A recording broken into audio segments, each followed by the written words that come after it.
Hey folks, this is Ben Yessel. It's kind of late here. Late, really early Wednesday morning, but it's it feels more like Tuesday late night to me. Just because it's a very long day. Very, very long day. But I gotta just make a quick video here about Netflix. So again, I haven't had Netflix for quite a while, of my own accord. They used to be pretty good. Then when I had them again for a while, they were okay. Now, yeah. Nobody wants to really use their DVD. Well, you might think their DVD stuff is economical and it's enough variety to keep you going, and maybe the streaming certainly is a lot smaller library and it's more convenient, but I don't know. I mean, it's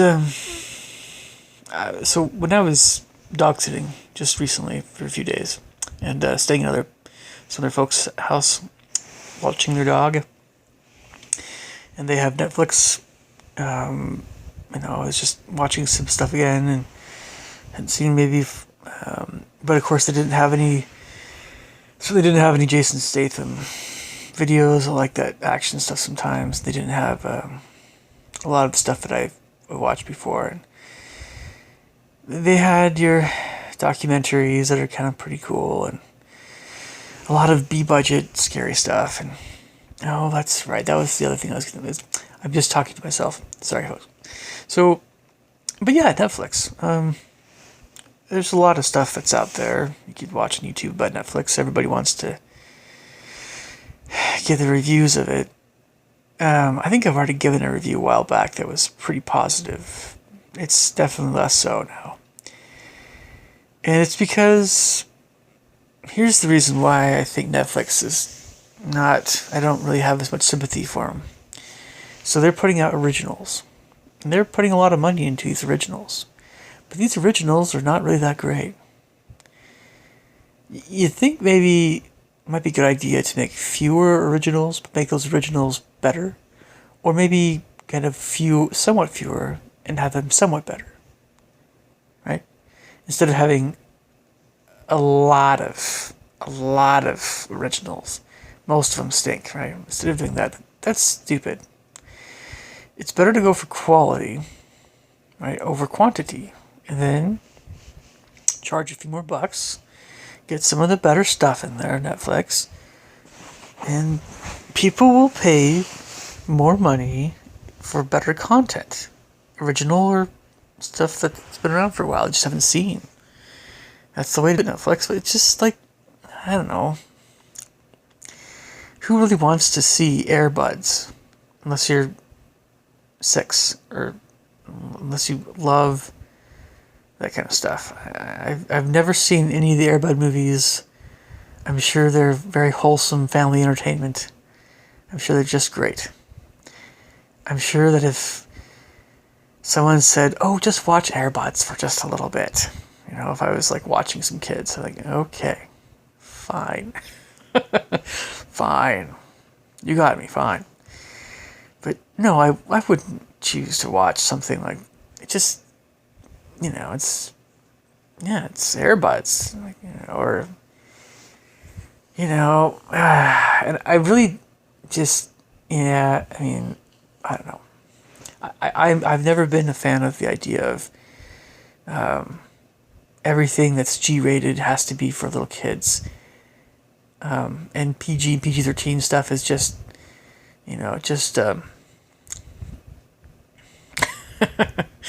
I don't know. Rated R is the stuff that you want to take more seriously, right? Because we can do whatever we want, and it's more intense that way.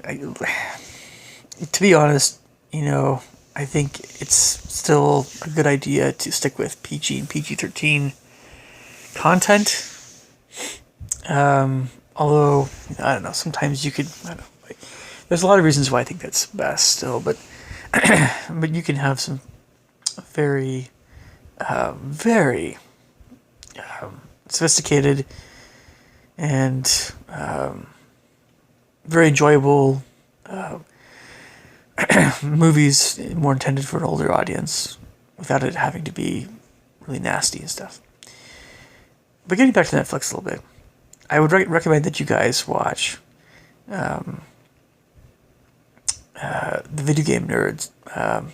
It's is it Rolfe? His last name Rolfe. Is it James Rolfe? Anyway, it's the Angry Video Game Nerd. Check out his channel, and he's got a funny little Netflix movie. It's really short, and it shows him just browsing through stuff and just making fun of Netflix. Yeah, and that's, I guess, if they want to be taken more seriously, along with anyone else that's trying to do the really cheap thing, but you're really just you're banal, stupid shows, right? I think a lot of us are getting to the point where, hopefully, we're saying, you know what? Maybe it's a good thing to do other things, and then if we really want to see something, we actually think about really seriously what kind of movie we want to see, and then maybe do some research on that online. Say, this movie might be great. Like you get a video game that you want to play for a while. Maybe you should think about that kind of direction with movies. Maybe it's a good idea to get something from the 70s or 80s.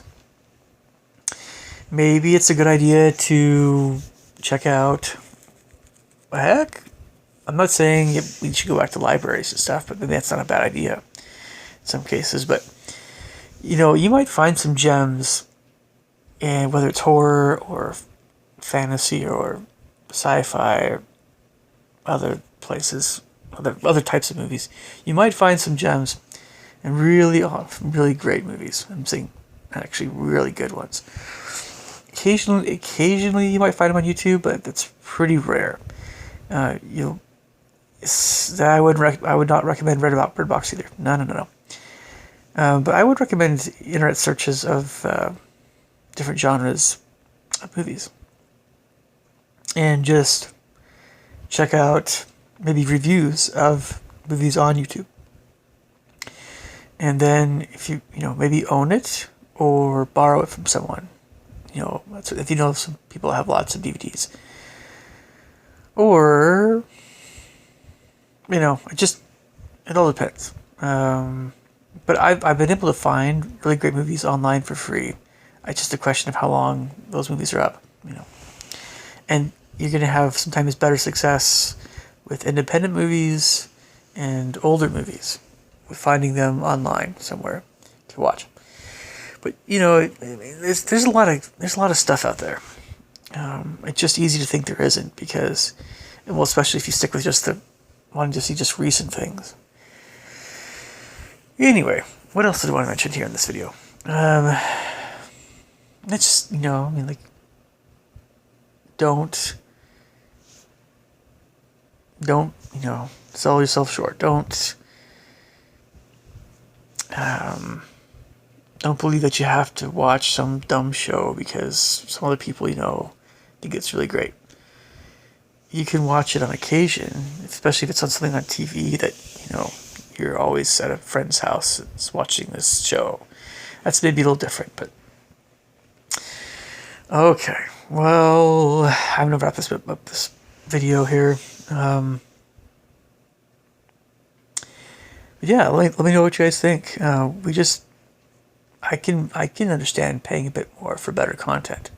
I think we need a better option. We need a better option than YouTube Red or Premium, or Hulu or Amazon Prime or Netflix. And I'm pretty sure that better option is even an upgraded version of YouTube Premium. Because if I have all those videos that you pay for on YouTube, you have to pay for. But YouTube has this huge collection of videos on there. So what if they were to offer some service? It could be substantially more than Premium, but you could watch all those movies for free. That would be a huge library. Question is, how much should they charge for that kind of thing per month? $25? Is that too much? I don't know. Leave your thoughts and comments below. Catch you guys later. Bye.